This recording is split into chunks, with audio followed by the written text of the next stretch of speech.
There's a patient in the waiting room, Doctor. Can you see him now? In a moment, Miss Lee. I just want to sharpen the burr on this drill. Didn't we get those new ones we ordered? No, Doctor. The company said they wouldn't send us any unless we paid our bill. They say it's 6 months old. So what if it is? I'm good for the money. What about the patient? Has he been here before? He's new to me. Says he had a toothache and saw the sign outside. All right, Miss Lee. Ask him to come in, please. Very well, Doctor. I'll tell him you can see him now. Would you come in, sir? Yeah, sure. Thanks, lady. Hi, Doc. Hello. Sit right down here if you will, sir. Yeah, sure. Thanks, Doc. Oh, that's the telephone. Excuse me just a moment, will you, please? Yeah, sure. Hi, Doc. Hello? Hello, Michael.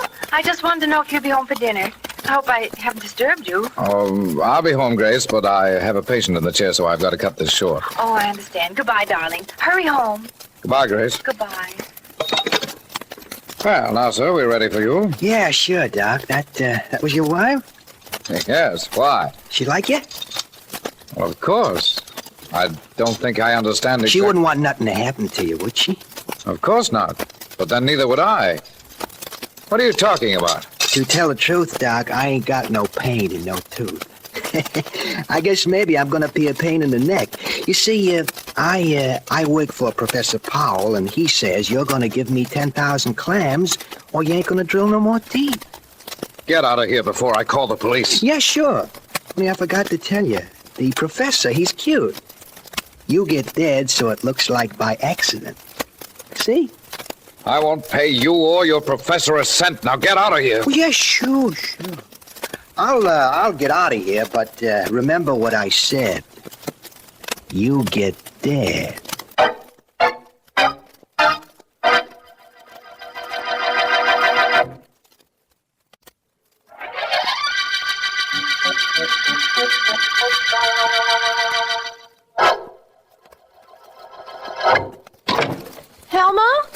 Helma, where are you? In the kitchen, Mrs. Butler. Right here in the kitchen. Good, I'll be there in a minute, as soon as I take off my things. Maybe you ought to come in now, Mrs. Butler. Maybe you ought to. Why, Helma, what's the trouble? Is anything wrong? Sure, ma'am, lots of things. Fact is, I don't know anything that's right. You promised to leave my money for me before you left this morning, and you didn't. You and your husband are rich. Why don't you pay me what you owe me? I'm sorry, Helma. I just don't happen to have the cash. I'll see that my husband, Dr. Butler, makes out a check for you as soon as he gets home. Well, you better. Fine people you two are. Hire a maid and then don't pay her. I don't like that, Mrs. Butler. Something better be done about it. I don't like being without ready money either, Helma. Something's going to be done about that, I promise you.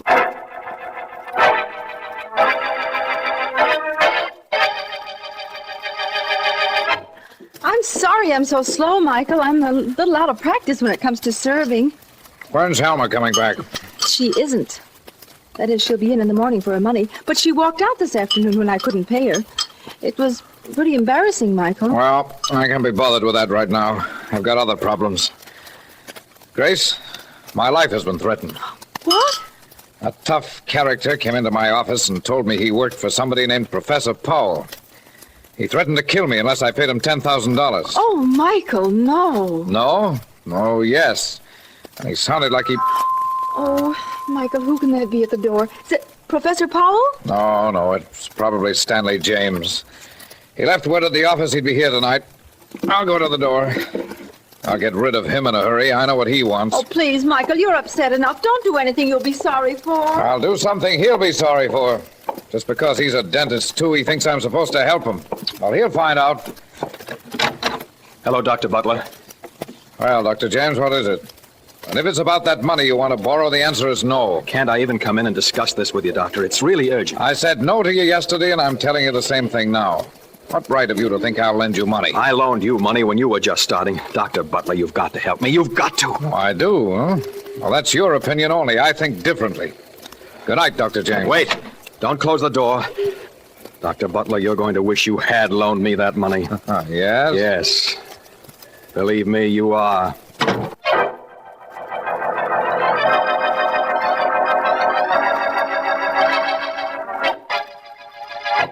Professor Powell? I'm in here, Frankie. Come in. Yeah, sure, Professor.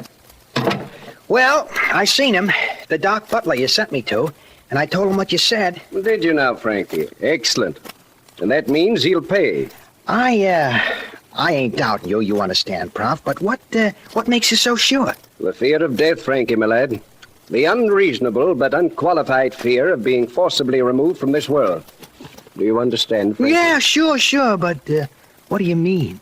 Everyone has to die, Frankie. Not me. The few miserable years that may lie between the time fate dictates death and I do are cherished by ordinary men. Cherished to a point where they will pay to ensure them. That's stupid, huh? From their viewpoint, no. From mine, yes. Personally, I fear no death. This enables me to work without conscience or fear of consequences. And now, Frankie, to the business in hand. Yeah. Did this Dr. Butler say he would pay my $10,000 fee? He didn't say exactly. In fact, he practically tossed me out on my ear. Good. Good? Of course. He's the first man in this town whom we have approached. Doesn't matter whether he pays us or we kill him. If he pays, we have the money. If not, we have an object lesson to cite for the next individual we solicit. Now, let us ponder the problem of doing away with Dr. Butler.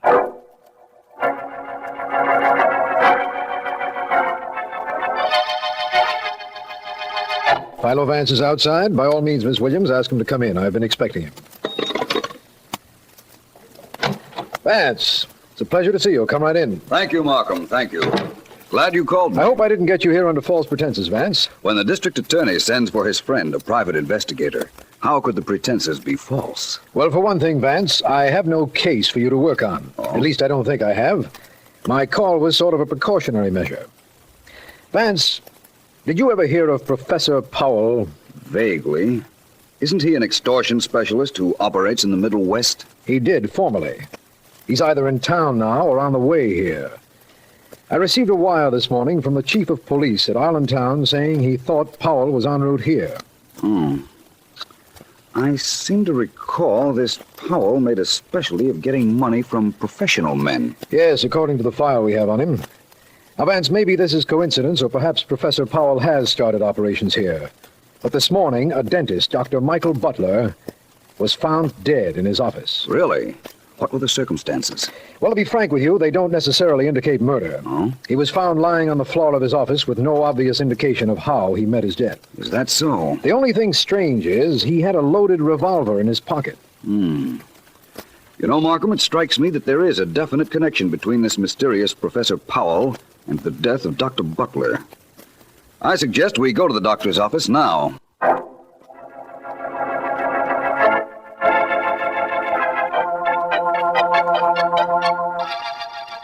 Would you close the door to the reception room, please, Markham? All right, Vance. I want to take a look around Dr. Butler's office.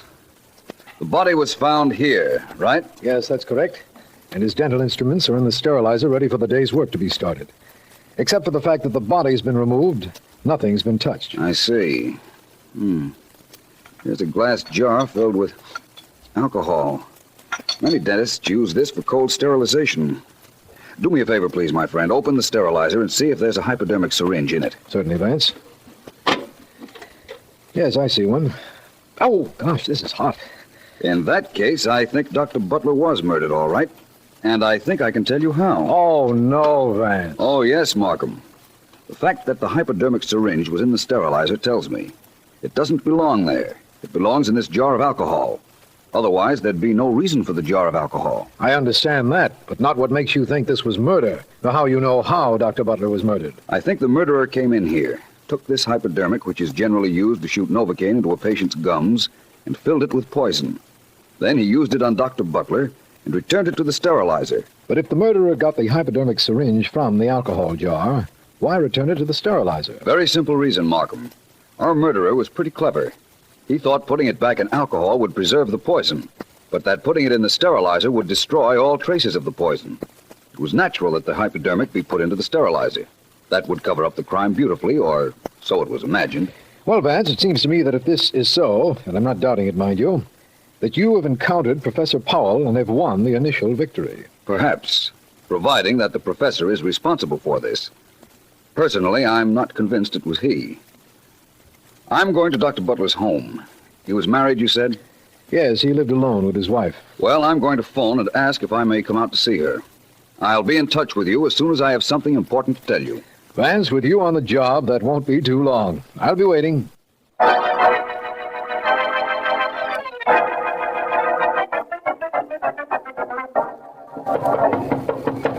to answer. You can pound on that door till you're blue in the face, mister, only there ain't nobody home. No? No. The reason there ain't nobody home is because they knew I'd be here to collect the money they owe me. I'm Helma. I was the maid here till yesterday. My name is Vance. I had an appointment with Mrs. Butler. I felt certain she'd keep it. I had an appointment with her, too. Get my money. 5 weeks they owed me for, kept me waiting with all that money they have. She owe you money, too? Hardly. I wanted something else. Information. It doesn't look as if I'll get what I came after either.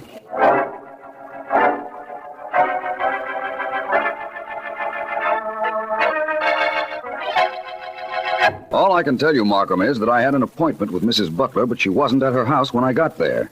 So I came back to the office. Can't understand that, Vance, but I'm sure we can pick her up if we want her. I'd like to be assured of picking up Professor Powell, though. You'll get him too, Markham. Well, thanks for letting me know that the medical examiner found that poison had been injected into Dr. Butler.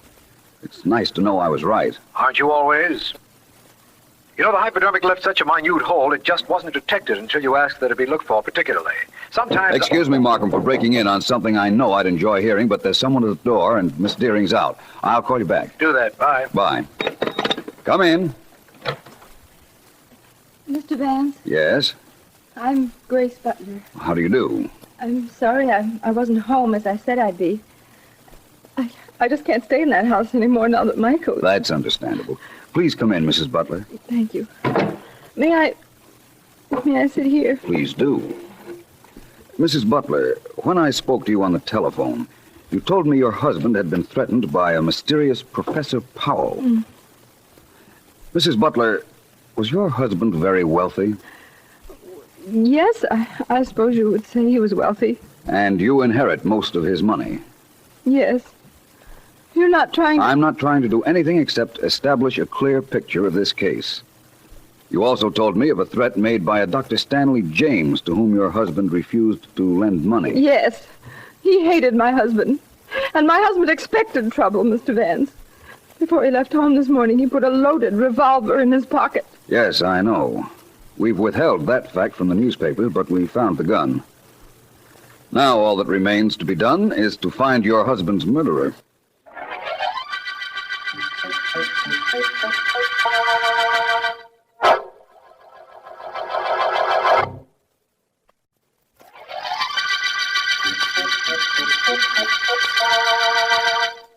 This is District Attorney Markham. The Butler murder case opened with the death of Dr. Michael Butler. Philo Vance reasoned that he was killed by an injection of poison into his body, and later investigation proved this correct. Vance's suspects include Professor Powell, an extortionist, Dr. Butler's widow, and another dentist, Stanley James. My secretary has told me that Vance is on the way into my office, and I have been waiting for him. I should be stepping out. Markham, my friend, how are you? Fine, Vance, fine. I imagine you have news for me. No, not yet. I took a cab here to see your notes on the routine questioning of suspects. I have an idea they're going to be very important. May I? Well, there's Sergeant Heath's notes, but certainly, Vance, they're right here. Here you are. Thank you. Dr. Stanley James admits he left his house early on morning of murder. Claims he went to library. No corroboration. Let's see now. Mrs. Butler asleep when husband left house. Collapsed when asked to identify body, and on recovery asked that she not be made to look at it. Permission granted. Complete check of her background and associates reveals no hint of trouble between her and doctor. Well, Markham, as usual, our friend Heath is quite thorough. Yes, he is. Oh, excuse me, Vance. Hello, Markham speaking. Mr. Markham, this is Dr. Milstead, room 420, Johnson Building. Yes, Doctor. Mr. Markham, a man who calls himself Professor Powell just telephoned me to be in my office at 8 o'clock tonight, and not to notify the police or what happened to Dr. Butler would happen to me, too. You've got to protect me. We will, Dr. Milstead. Standing next to me right now is Philo Vance. When the professor calls upon you, Mr. Vance will be there, too.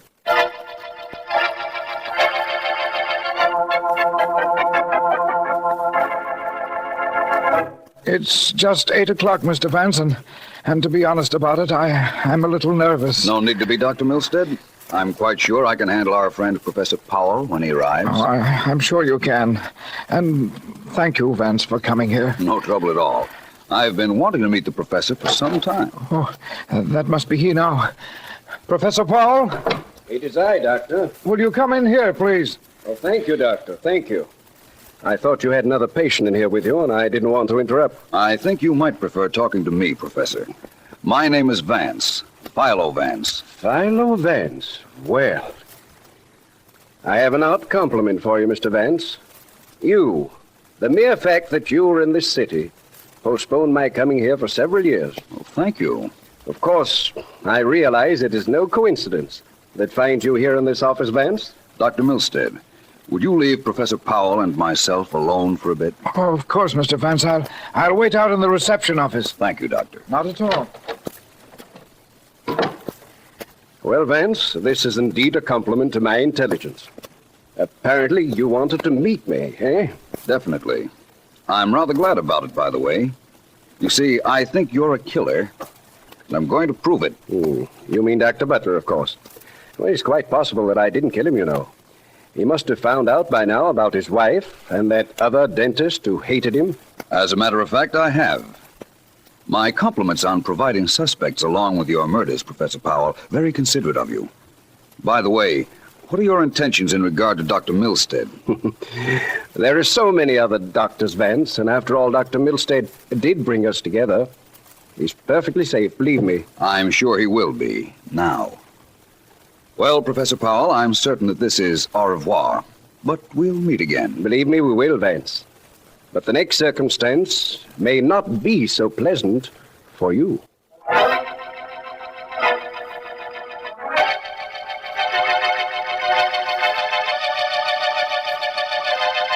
Frankie, my boy, we must think of something completely different, completely wonderful for our Mr. Philo Vance. You do the thinking, Professor. That's your department. Thank you, Frankie. Now, let me see. There must be something that Vance can't possibly suspect. Something that is completely foolproof. He's a clever man, Frankie. A very clever man. If he's that clever, let's leave him alone. No. He's so clever I can't afford to. It can't be anything ordinary. Nothing obvious. No. Must be something I work out in careful detail. Something I... Frankie, I have it. Hold on to it, boss. I never forget anything, Frankie. Listen. Yeah? This is perfect. I'm convinced Vance is a menace. A definite menace to my future plans.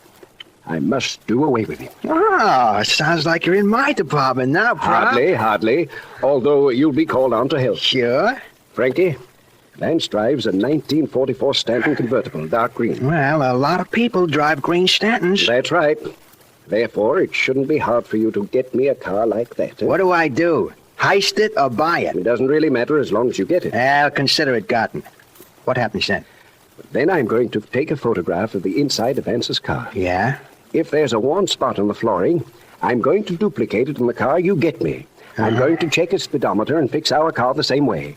I'm going to duplicate everything in Vance's car. You mean there'll be no way of knowing it ain't his own car when Vance climbs in? That's exactly what I mean. Uh-huh. And then, Frankie, Yeah? after I make our car an exact duplicate of Vance's, I'm going to fasten an explosive device to the starter and switch our car with his. How about keys, boss? He's gonna know it ain't his car from the keys. I think not. No? Vance has his car delivered from the garage. The keys are left in it. It would be a simple matter to put his key ring in our car. Hey, Professor, all I gotta do is get a car like Vance's and this thing can't miss, huh? That's right. You know, Frankie, I'm not sure as to whether Vance subscribes to my theory about the fallacy of prolonging life. But it would be a very good thing for him at the moment if he were reconciled to it.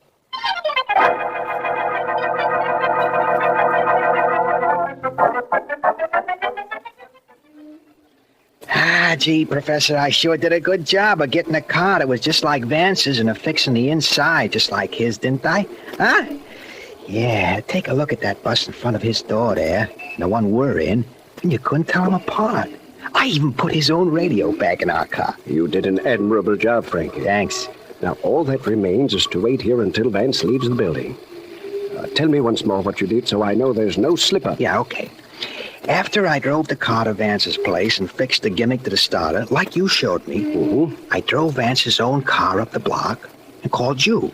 You hopped the cab and came down. Here we are in Vance's own car. Good, very good, Frankie. Here comes Vance and his friend, the district attorney, out of their building now. Yeah, boss, and they're heading for the car we gimmicked up. I don't think it would be wise for us to be in this vicinity after the explosion, Frankie. Perhaps it would be better if we left right now. Okay, boss, if you say so. Well, here goes. On with the ignition. Better hurry, Frankie. Yeah. Vance and Markham are getting into this car. On with the starter now. Here we go.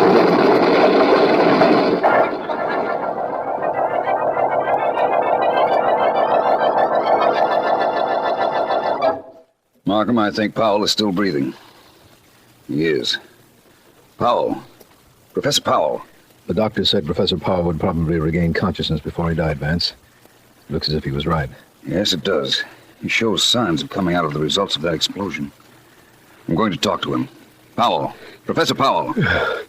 Hello, Vance. How did this happen to me? It was simple, Powell.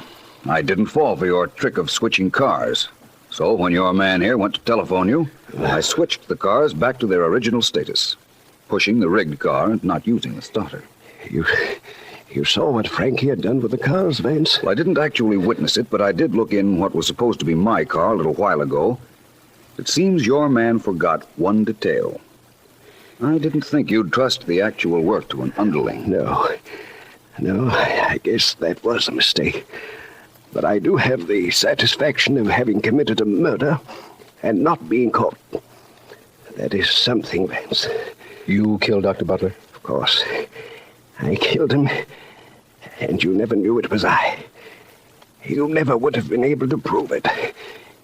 You weren't really so brilliant, were you, Vance? He's gone, Vance. Yes, I know. Well, his death did us a lot of good. He got rid of him and cleared up the Dr. Butler murder case. We know now that it was Powell who killed Butler. Do we, Markham? I think not. I think you'd be very wise if you arrested the real murderer, Mrs. Grace Butler.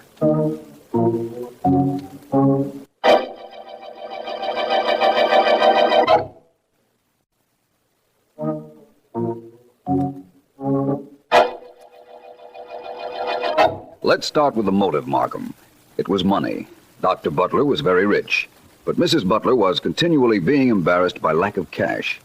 When she heard about Professor Powell's threat to her husband, she decided to make sure the doctor died, knowing Powell would be blamed. That's reasonable enough. Of course. So she stole out of the house as he was dressing on the morning of the murder, came to his office, and waited for him with the hypodermic in her hand. She hid the hypo in her hand, put her arms around her husband as if to embrace him, and shoved the needle into him. Death was practically instantaneous. Yes. Then she went through the routine of putting the hypodermic into the sterilizer, trying to eliminate all traces of the poison. That's all very well, of course, Vance, but why did Professor Powell insist he killed Dr. Butler? The colossal conceit of the man was responsible, Markham. He wanted us to think that he had committed a murder which couldn't be pinned on him. If he left that thought with us, well, he was content to die. Yes. Knowing his philosophy, that isn't hard to understand. Now, one more thing, Vance. What made you suspect Mrs. Butler? Something very definite, Markham. She told us she was asleep when Butler left the house the morning of his death. She never looked at the body, yet she knew her husband had put a loaded revolver in his coat pocket. She couldn't have known it unless she did see him that morning. When she denied seeing him, it could only be for the purpose of covering up the fact that she killed him. Tell me one more thing, Vance. How did you know that your car had been switched so that you, in turn, could switch it back? The cars were exact duplicates. Yes, they were, Markham, all except for one little detail. The gas gauge in my car wasn't working. It didn't register at all. When I got into the car in front of my door, turned on the ignition, and saw the register indicate it was half full of gasoline. I knew it wasn't my car. Oh, I see. Then I looked down the street, and there was my Stanton. So you figured out the professor's plan. Lucky for both of us I did, don't you think? Luck had nothing to do with it, Vance. Remind me never to commit a murder when you're around. You're reminded, my friend. And incidentally, while we're on the subject, You're also reminded that this is the end of the Butler murder case.